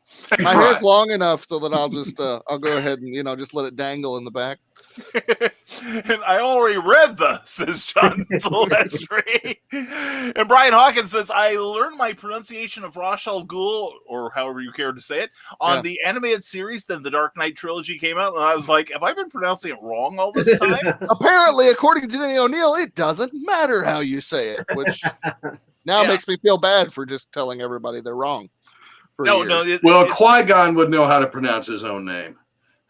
You would think. You could go correct him. But it kind of reminds me of what I heard a story. I've told it often about Stan Lee. It's attributed to Stan Lee, which but it sounds so Stan it could have been. Somebody asked him one time, "What is the most important? Why should you buy a comic book, for the story or for the art?" He said, "I don't care if you buy it for the staples." So I guess in the end, it doesn't really matter. And yay, Brian from Cindy Cap. And William Quinton says, weird fact, I fulfilled 47 Furious Tale Kickstarter, and now I'm about to launch the Indiegogo with copy in hand, so it's an Indiegogo that folks won't be waiting long on rewards. Almost miraculous. Now that is Nice. seriously, that's amazing, man. I'm very impressed with that. Especially in a field where a lot of indie comics come out once every 2 or 3 years, or like in the case of the one that Eric keeps pitching across the room, never. I've got it. What do you mean? That's so bad. You got it from Walmart, and the people that backed it to actually produce it, they don't even have it. It's so bad. Guys, if you're watching and you're an indie creator, don't do that. Just don't do that. But I got a Kickstarter coming up, so send me lots of money so I get a Walmart deal and not send you anything. You heard it here, folks, and I'll make sure he keeps his promise. I know where he lives. And Cindy Cap says, I get to road trip to get shot. Well, good luck, Cindy. Cindy is somebody else with a compromised immune system, so please keep us posted. Well, you know what? So Brian and I have a con in July. Yes, we do. In Perryville, Heroes for Kids. Heroes for Kids. And I might possibly have issue 3 in my hands by then. But since I know I'm not going to fulfill until August, I would not take it to the show with me. There's no way. Yeah. It'd sell it to people there instead. Yeah. I couldn't do that. I've seen other people do it, and I'd rather get to my backers, then I'll sell the book. That's kind of, I've heard arguments on both sides. I land where you land, Eric, as long as I don't want to put it, I don't even put it on my website until everyone who has backed it to get it off the ground, they need to have theirs first in mind. Right. Yeah, that's what I feel. I mean, they paid a premium for it. They've supported you all this time, and you're going to sell it to a stranger, which I appreciate the stranger's money. Don't get me wrong. Right. But I don't want. I just don't like doing that. Yeah, I don't either. I agree. I've heard of people doing that too at some shows, and I think that's really kind of skeevy and really disrespectful. Unless it's Walmart, then I might. Yeah, I do it. Eric's like, if I get that Walmart money, we might be talking. I don't know. That's right. I'll just be sending $200,000. You'll be sending just an apology letter update for everyone. Just look, I'm sorry, I'm going to sell out. I can't do this. Hey, I've gotten those from some people. Sorry, the book's not done. I've spent all the money. Okay. Well, all right. True. Thanks for being honest. Right. Yeah. At least they came out and said it. Yeah. Thanks for your honesty as you burn in hell for all eternity for your perfidy. Yeah. Not that I have strong feelings about this or anything. Clearly not. Clearly, you're unbiased completely. Oh yeah. I don't. It's like I don't judge people no matter how big a scumbag they are. That's the way I am. Now we had a question at the early part of the show from the amazing Ryan Permisson, who is an awesome person and a great content creator. Please check out his YouTube channels on the Hanging with Web Show Network. # always promote your friends. And he had a great question. What are our favorite comics based off of movies? Ooh. Now, I'll give you time to think about it, because I remember when I was growing up, of course, this was during the period of Dell and Gold Key. And they constantly had comics that were based on either movies or TV shows. Mm-hmm. Dell especially. And, because I remember, getting Gold Key's Honey West. Had the biggest crush on her for the longest time. May still have. Don't tell Cookie. Well, Cookie knows anyway. I can't keep a secret. Or like the Tarzan that usually looked like whoever was playing him in the films at that time. Or Great Mission Impossible limited series from Dell. Not so prevalent now. Nowadays it's the opposite. Comics get made into movies. But back in the day, that was pretty prevalent.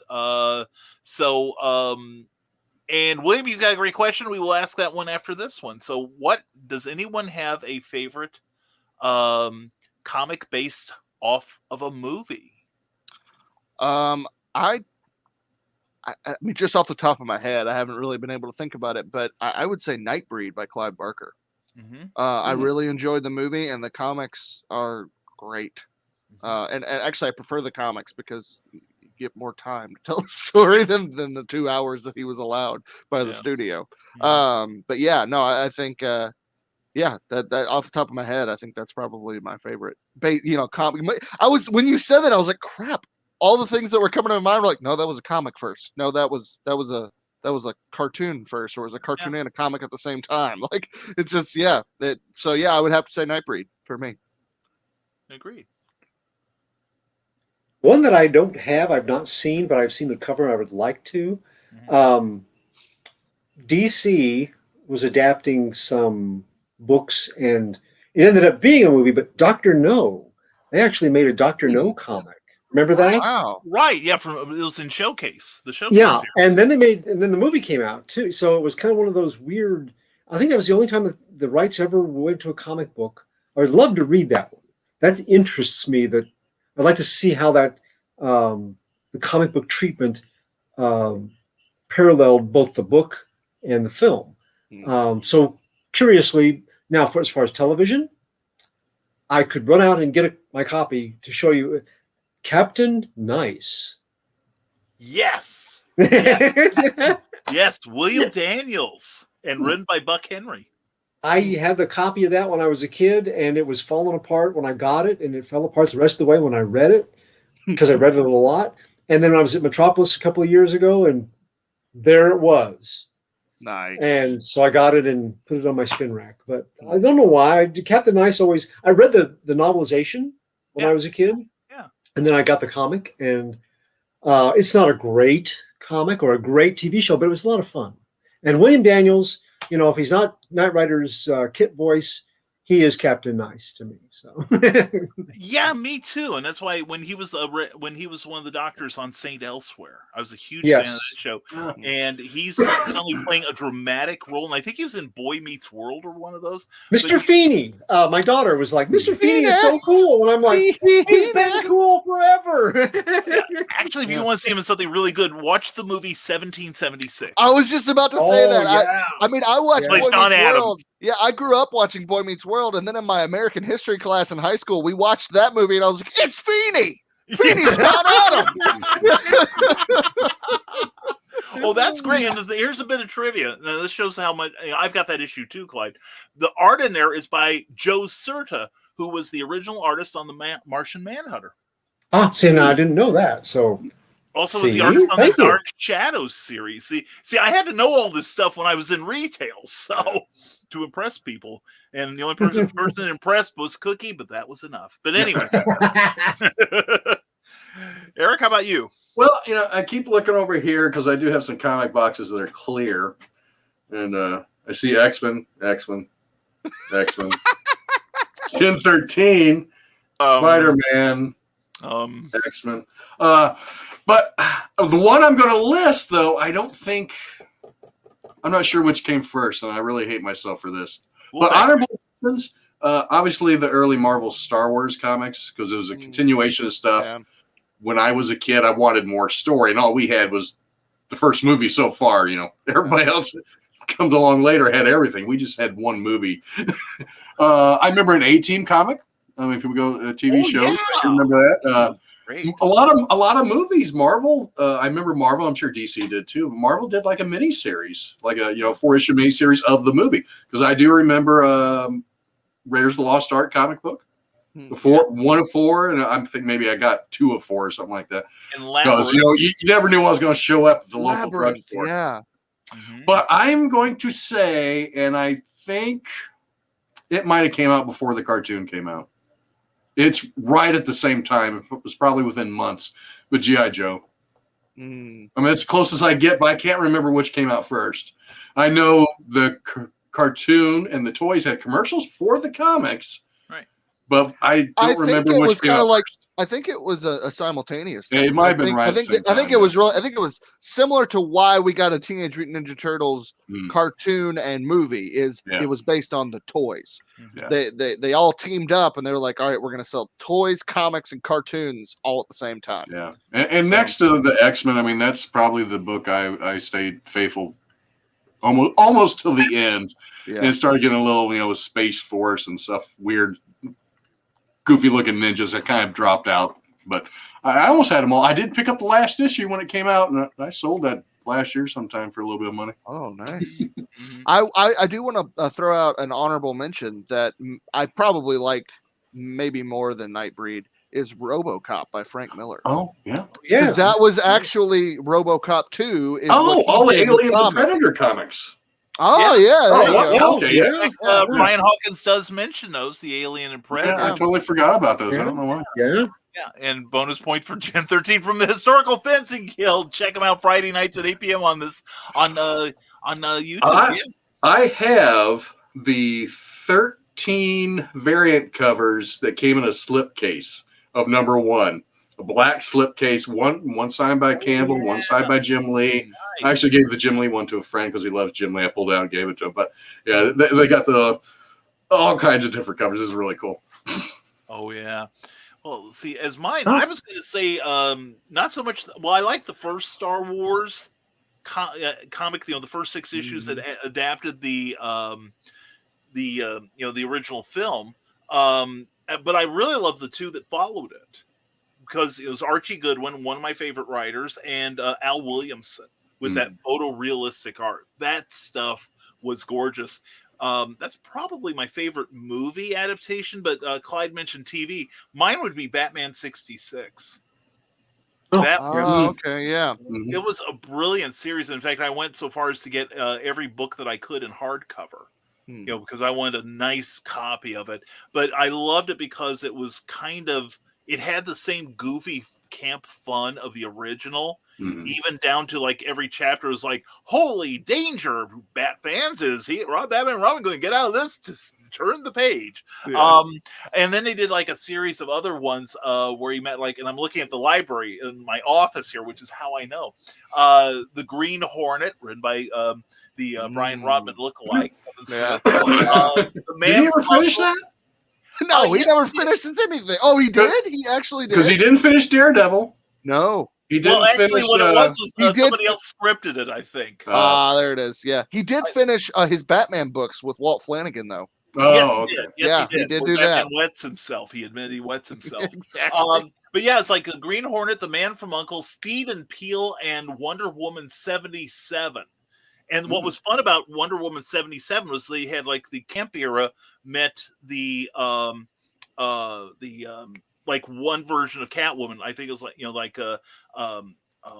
from Barnaby Jones, Lee Merriweather. Yeah. Yeah, and then they had the next generation, like about from about 30 years ago. But that one was like Eartha Kitt, and then the other version was more contemporary, and it was Julie Newmar. Nice. That's cool. Some order like that. But yeah, it was a marvelously written series by Jeff Parker, who also did Future Quest. That was another cartoon to comic book. So those are my choices. And we've got some more comments from the desk of a small press publisher. Marvel is running TV commercials for the comics and eventually partner with Hasbro for the toys. Oh, okay. Gotcha. All right. Thank you, Joe. I appreciate that. And the Historical Fencing Guild, holy cow, on the variant covers. I hear you there. And from the desk of a small press publisher again. And yes, I'm a big G.I. Joe Real American Heroes series. Oh, God, yes. And I love the first issues of Danger Girl as well. The trade paperback with Bruce Campbell's introduction is a must. Danger Girl if you love sharp pulp from the Historical Fencing Guild. Thank you. And let's see. And who else? And yes, Cindy Kemp, there was a 4-issue Mission Impossible that was very accurate to the TV show. The Dell comics were very accurate to their source material, I'm glad to say. She reminded me of Gold Key. They did Dark Shadows comics. Yes. Yeah. And as a kid, I liked them because they actually told a story, and you'd watch Dark Shadows as a soap opera, and it just kind of never ended. Go along, and things didn't happen very often, but very, very quickly. But in the comics, you had a story that was right there. Another one that I've got is I Spy. That was a Man from U.N.C.L.E. Man from U.N.C.L.E. A couple issues of The Girl from U.N.C.L.E. too, with Stephanie Powers' first TV series. Mm-hmm. Yeah, and those were really good. Some of the Man from Uncle had art by Mike Sikowski, who's one of those artists. We've talked about at times that as a kid you're like, it's okay, but when you get older and really get into knowing the nuts and bolts of what really makes good comic storytelling, you're like, God, this guy's great. Isn't that the one-eyed monster from Monsters Inc.? Yeah, Mike Wazowski. Yeah, that's the one. That's the one. I said one-eyed monster, and I thought, oh God, we were more Richard Grayson. I don't always think that way. The problem is I do. But anyway. Now, William Quinton, I think we got time for one more question from our audience, and thank you all for your participation. It is greatly appreciated. We do appreciate it. William Quinton has a thing. What is everyone's favorite non-superhero comic genre? I've got a weird answer. Ooh, go for it. Romance. Porn is not an answer. Brian's like, I like to pull back the red curtain at the video store. Porn is always the answer. No, anyway, thank you, folks. Anyway, good night, everybody. Good night, everybody. Drive home safely. No, romance. I've really gotten into romance in the last 2 years. After 30 years of marriage, it's about time. Hey, don't scoff, Eric. You like the Brokeback Mountain comic. You said it. Yeah, so, well. Oh, that was romance? Kind of. Anyway, it was sweet. But, I like looking at those old romance comics, like even those Charlton comics that if Charles Nicholas and Vince Alacia didn't draw it, then Vince Coletta did. Mm. And then also you go back through some of the romance comics of the late 50s, like Jack Kirby and Joe Simon originated it. Mm. And I've read some of their stuff. The stuff is amazing. I've got some old Matt Baker, teenage romances, and Joe Staten, who did like the Hulk and Karate Boy, and is currently the artist on the Dick Tracy. Hmm. He also did Legion of Superheroes, a whole bunch of other titles. Dick sure comes up a lot tonight. Yeah, man, this is that episode, isn't it? So to speak. But this show has been rated. Disgusting. But anyway, Brian's favorite president is Richard Nixon. Oh, he was dirty though. But anyway, Steve Ditko, Jim Steranko even did one. Yeah. And people like John Romita and Gene Colan and such, they really cut their teeth on that sort of thing. Well, Steranko brought that into Nick Fury? Nick Fury, thank you. I Yes, just blanked yes. on it. Yeah, he brought the romance element into that. Yeah. He did. Because they had to the censors came and corrected one of the panels in the comic. Yeah, Made it worse. Something worse. Yeah, Yeah. just the gun inside the holster. Oh, Yeah, but we can't have a phone off the hook, right. Because that'll make all the kids get pregnant. So I've anyway, well been doing this. I am going to have to come up with The donut and a carrot, by the way. Yeah, Oh, gosh. exactly. Yeah, that panel, and then the Frank Miller Death of Elektra scene where Bullseye just puts the sigh through her back, and it's essentially a rape scene in that Pretty panel. much. It's just like, good grief, now the comics code wasn't too big at that point, but I was surprised it made it. Honestly, it's like, good grief, man. Well, it's funny you mention that because I interviewed Elliot Magan a number of years ago about a Supergirl story from Adventure Comics, and it was Steve Skates, excuse me, he wrote, and he told me that he wrote this story like it was Supergirl losing her innocence. And like there's this guy that's in her mind and everything, and she's like, "Oh, I'm feeling hot, feeling sweaty. He's going deeper, deeper, deeper." And I remember at the time thinking, Ryan, those aren't romance comics. Nope. it I don't depends think on that. yeah, but we're going to ignore that anyway. Then we'll get back on subject. But anyway, you talk about he deliberately wrote that to try to get that past the comics code, and he was, Skates was like, everybody's egging him on. Come on, put this in there too, and he's like, typing all that crap in. So now I've just made that issue of Supergirl worth 3 times as much. But anyway, my answer is romance. Let's get back to shorter answers now. My answer actually anymore. If I see that it's a superhero book, I'm not really interested, honestly, anymore. Unless it's already, Batman or something like that. I'm always interested in Batman. But like and Turtles. That's true. Yes. But like the classics. But anymore, I love horror, fantasy. The darker fantasy, and I just like straight just horror genre. I think Outcast is a fantastic horror series by Robert Kirkman.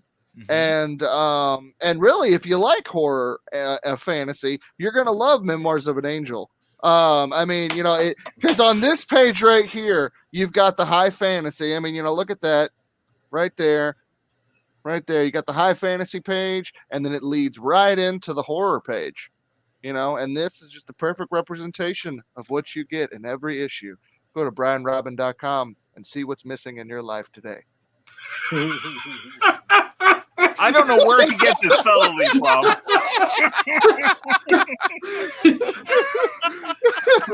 I threw my book across the room. Well, yes, Clyde Hall, I agree completely. Yes, there you go. By the way, I read it. Guys, you deserved every award that book got. It was fantastic. I absolutely loved it. I can't wait for issue 2. It's going to be great. Well, thank you so much. It's currently in production, so yeah. And I've got a story in there too. So hey, well, thank you, Brian. I appreciate that very much. So, so anyway, what is everyone's favorite non-superhero comic genre? Clyde, what's yours? I am a big horror fan from way back, up through Ice Cream Man recently, but now see, that doesn't have to be non-superhero because true, yeah, that's true. If you've read the Immortal Hulk comics, that's a good comic. That is some good horror wrapped in a superhero kind of shell. But I think really apart from that, it's a toss-up. Brubaker and Phillips crime stories I really like for modern stuff. But I keep going back to, we talked about this last week, the funny comics. Again, they can have a superhero bent to them, like not Brand Eck, but Plop. Remember Plop? Yes. Wally Wood, Bernie Wrightson, Basil Wolverton. Yeah. Basil Wolverton covers. And I don't know how many of those I glommed onto as a kid, along with my Mad magazines. So I think that really kind of edges out the others a little bit. But humor. Yeah. Super choice. Eric, how about you? Well, surprisingly, and I wouldn't have thought about this until I read the question, it's fantasy horror as well. I mean, a lot of the Kickstarters and Indiegogos I've gotten lately have been fantasy horror. I mean, I went to the comic shop and picked up that Western vampire book that sucked. I do a fantasy horror book. Over your right shoulder. No, I already pointed to it. No, that's a Thanos I drew the other day. Hold on. Oh, okay. Ooh, that's nice. Hey, bring that up. Let's the see backdrop it. on the left-hand side of the screen. That is that's awesome, man. Hold on, full screen. Hold on, that's full screen worthy. One of the guys at the QuadCon who commissioned a Cosmic Ghostwriter off me contacted me this week, asked me if I can do a Thanos for him. That looks great. Oh, thank you. Yeah. He's gonna be. But the Zombiful World of Oz, I threw the book over there, but I do have some pages.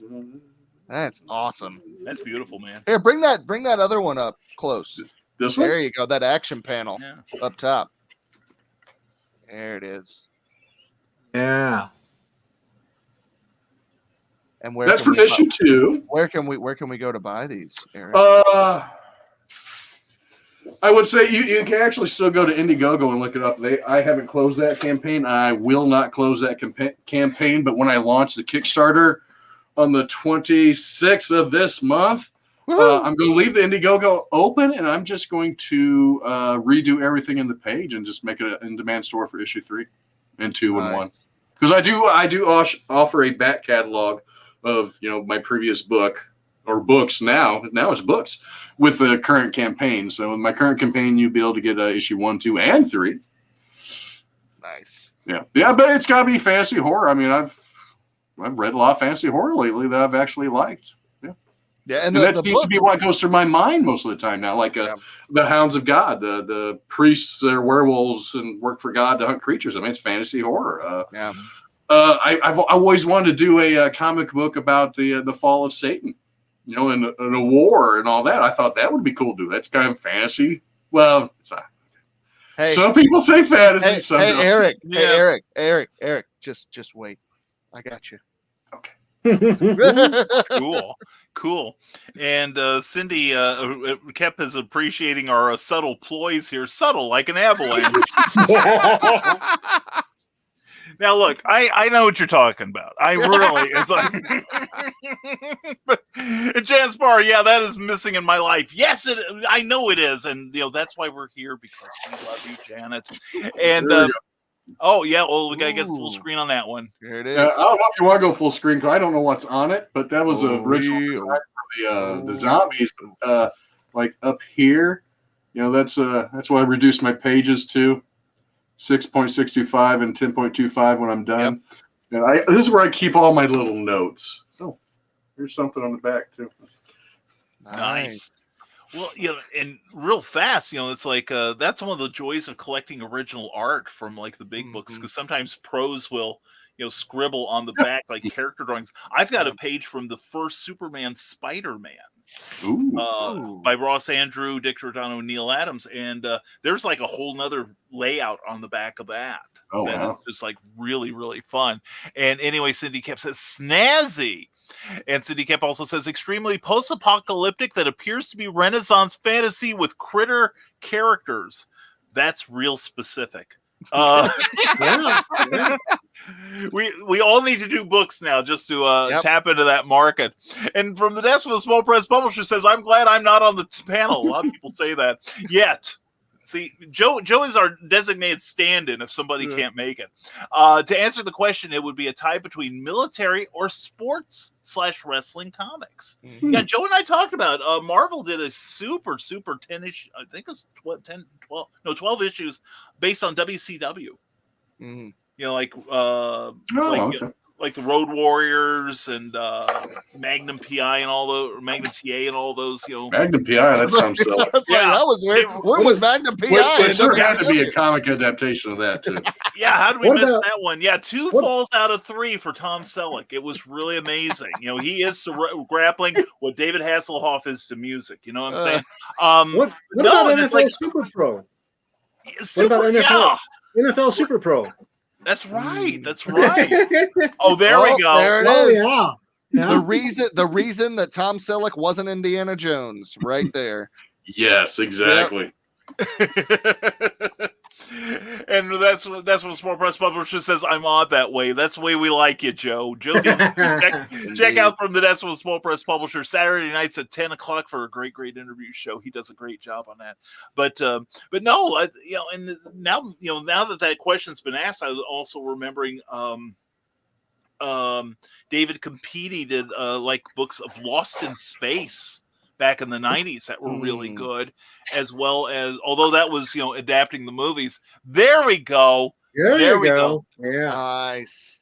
And the rights, that's right. And the rights are available right now. So what? Really? Well, no, we'll Ron France would sell the movie rights in a heartbeat. Actually, the thing is, here's a little thing. Ron France, who owns the character, he bought it from ACG Comics back in the day. He actually had a Nelvana was going to do a comic book adaptation of it, or not a comic book, but a film, animated film based on Spencer Splinter. Oh, originally appeared in 1940s series from American Comics Group Giggle Comics, an anthology book, and if you bought that issue, you'd have Spencer's origin. Hint, he dies. Anyway, but no, But He's no, a ghost. he's a ghost. That's how they make him, you know. But no, he Nelvana had secured the rights to them, but then they got bought up by somebody else, and the new studio decided, nah, we don't want to follow up on that project. And for the Historical Fencing Guild, said my wife got me the Magnum Pop. Now I need a Higgins, which. The way my mind's going, and now you need a Grayson too. But anyway, no Higgins on the back, so I guess he's not available yet. Oh, what is on the back, Eric? Just his logo. Oh, just that. Oh, okay. Yeah. That's a shame. Because TJ and all the other guys on there, they. Oh, that'd be cool. A little helicopter. Or I can't believe they don't have a pop ride yet with him in a car. Like Vamp everybody. So nobody will notice he's gone. I'm just thinking, it's a shame. You artists are so good. This one. Oh yeah, you guys are so good. Oh, and then we'll get Clyde. Oh yeah. Yeah. Or wait, Now we're talking. Hold on, I got one for you. If we're showing our toys, I just bet Hold you on. do. Wait, Clyde. Sorry. I had a script, didn't he? Yeah, you guys, the artists can show us their pre-production sketches, and it's so very cool. It doesn't work like that for Brian Morris and I, because this is my third B-Man story, but it doesn't really impress to see the way it's all scratched and scribbled out so far. So yeah, I feel slighted. And they'd have to stare in one ear with a bright light to see where my stuff is. So anyway, we gotta get that. We gotta get that. Oh yeah, Nice. That's nifty. Jeffrey Hayes gifted this to me. Actually, Jeffrey Hayes. Yeah. Plasma Fire Graphics. When the look of your book matters to you. And don't get too close. I'm not gonna let you read it, but there's a plot to issue 4. all right. oh, That's how it starts. Screen capture, everyone. Screen capture. Bleedingcool.com tomorrow. That's how it starts. How embarrassing. The corner's even ripped off the page. here you go. Because I didn't have a toothpick the other day. I'm like, I was sitting at my desk. Ow. Yeah, and this thing is going to be like in the Smithsonian in 20 years, and here he is cleaning the tartar from between his Clyde, teeth. I got you. Document. I got Oh, you there right you there. go. Buddy. Yeah, There's the see? writer side of me right here, Yeah. and here's all the the layouts, and then here's the artist side right here. Some concept. I'm going to have to start art. drawing in the margins. Yeah. That's all there is to it. Yeah. Yeah, and spiral lined notebook. That's the mark Cool. of a true pro there. Indeed. Yeah. And little sneak peek. You talked about the fall of Lucifer. Cool. Something's in the works for Memoirs of an Angel. Awesome. Coming Indeed. soon to a Kickstarter near you. And from the Decimal Small Press Publisher, damn you! I still need to get Wonder Woman Invisible. Oh, yeah, I got that over there. I do have the big-headed Superman right there. It's like, you just can't see it because she's inside the jet. That's all. That's right. But you could see her inside the Yeah, that's true.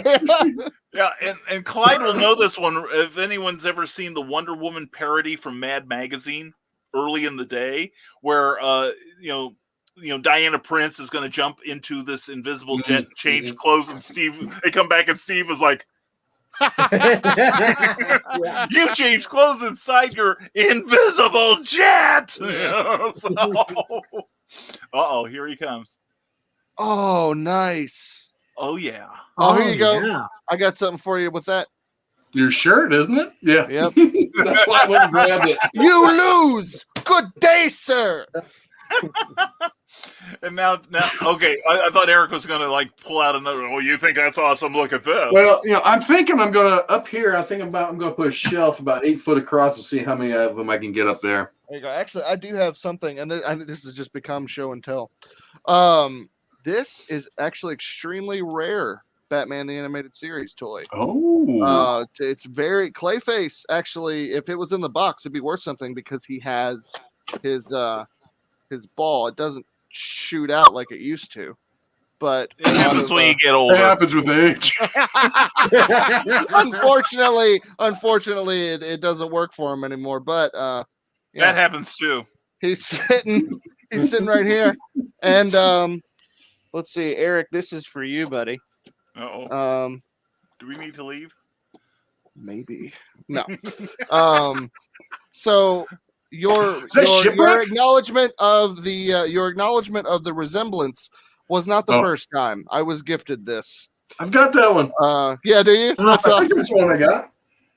Yeah, I'm pretty sure. It's the secret stash special. Yeah, So, it is. Yeah, it is that yeah. one because you had to order it and it was only available, online, I believe, with the store or something like that. It took me months for them to deliver it. I would like to have got them all, but I wasn't going to pay that much for all of them, so I just yeah. Kevin's the only one that I cared Big about. River Comic Con coming up at the end of this month. Yes. Brian and I will be there, and so will Ming from Comic Book Men. Ming and Robin and I got to hang out with Ming and Mike.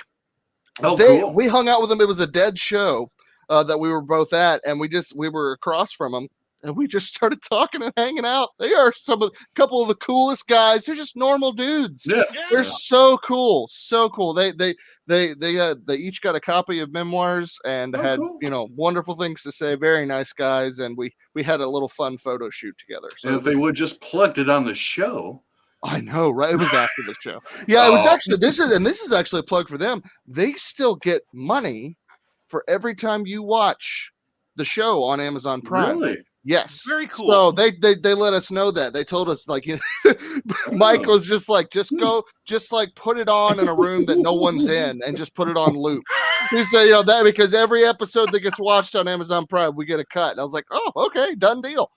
So every now and then I'll just put it on the back. They did just a few months ago. They I was watching down the road. Like the soft opening video of it. Yeah. They did a wedding the day before. Oh, yeah, they did a wedding and then they actually did a real wedding, and then Mike and Mike's wife renewed their vows in the new shop. That's cool. Yeah, that was really cool. Very cool indeed. And for anyone who wants to know about Big River Comic Con, they have a page on Facebook, an event page, and it's going to be at 6400 County Road 445 in Hannibal, Missouri on Friday, the 23rd of April, and 24th. That's the next day, Saturday. So Eric and I will be there. Friday's the short day with the what do they call it? The sketch battle. I believe so. The sketch battle where artists compete against each other. Ooh. I've already kind of trash talked a few of the ones that were listed besides me. It's like, so there was only 2 other people signed up at the time. I said, so they're going to fight over second and third place, huh? Well played, young man. Well played. And one of them was a Lorenzo. What's his name from St. Louis? Oh yeah, Lorenzo. Yeah, I don't think I made him happy. I could see where you wouldn't. He's a good guy. I'm not gonna get involved in this battle. I know both of you, and I like. But yeah, so we'll be there. I'll be in the sketch battle, and I will have a booth or table the following day. So Brian and Amy Hale and anyone else we know, and Ming. Oh, and Ming. Oh yeah, I was supposed to be set up across from him last year, but things fell apart with weird diseases and stuff.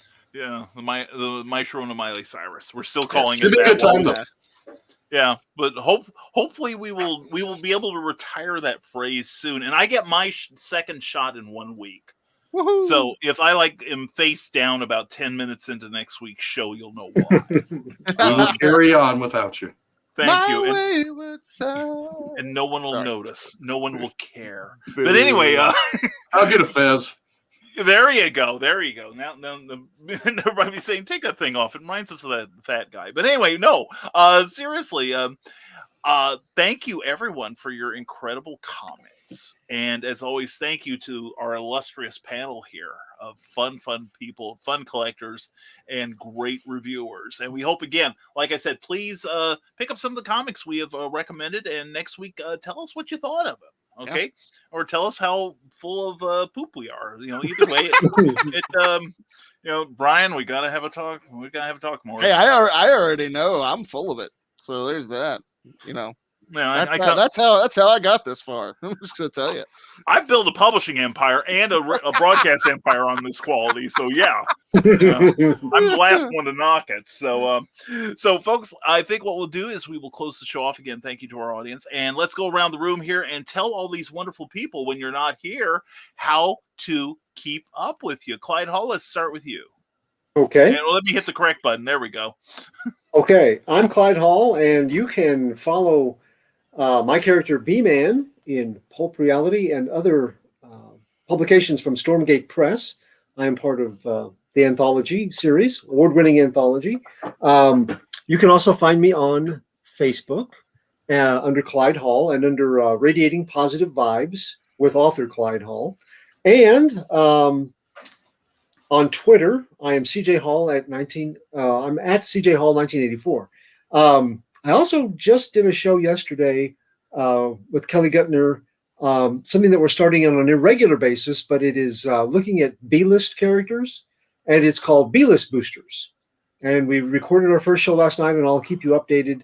Or if you go to my site on Facebook, it'll be updating when it'll actually air. Fantastic. Thank you very much, Clyde Hall. Appreciate you so very much. And next we'll go to Brian Rodman. Tell everyone how they can stay in touch with you, my friend. Yeah, so I am Brian Rodman, and I am the author and illustrator of comics like Memoirs of an Angel and soon to be The Nebulizer, launching next month on Kickstarter. You can go to brianrodman.com, and from there you can go to my Patreon page, all my social media stuff.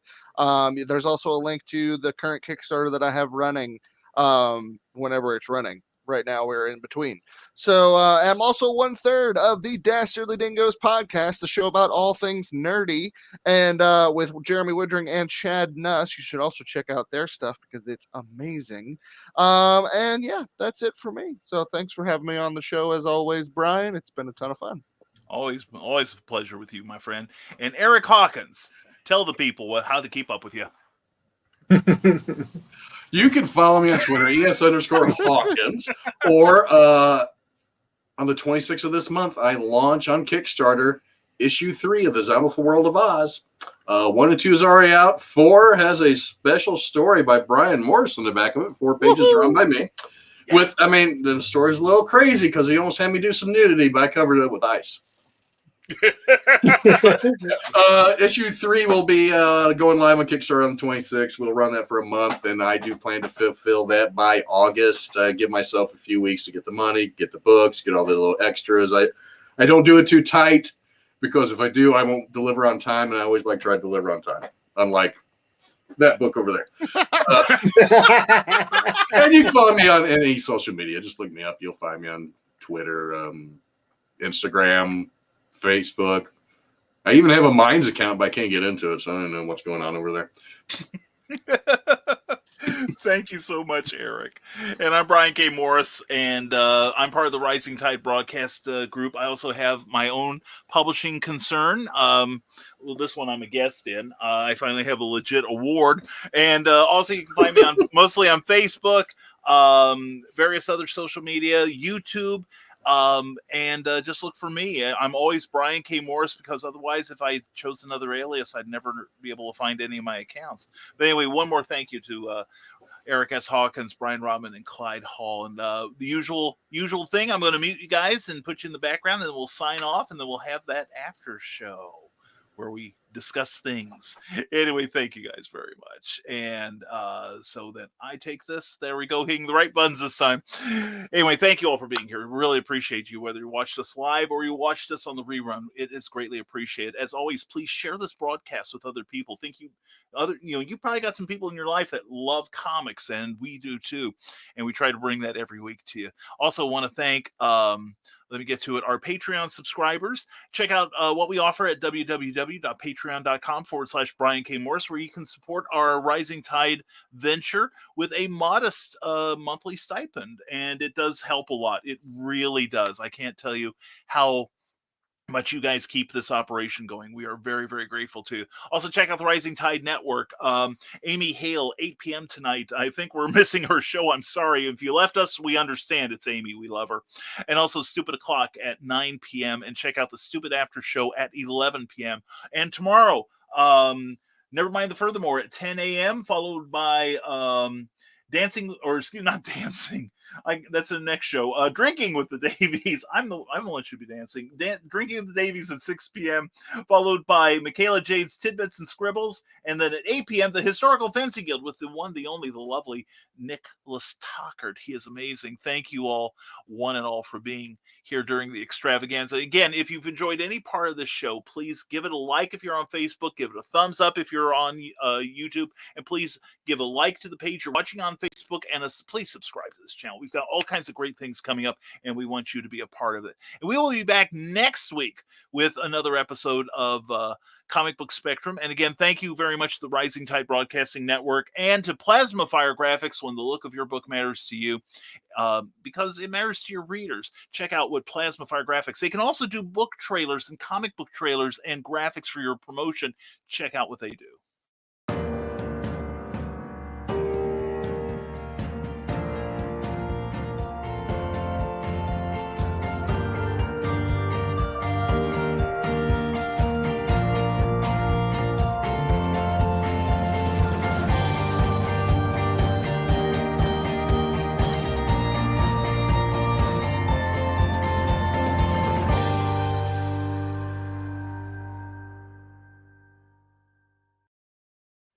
Thank you very much for watching Comic Book Spectrum. We'll be back next Thursday at 7 p.m. Eastern, 6 p.m. Central Time. So as always, stay smart, stay safe, wash your hands, and never apologize for being awesome.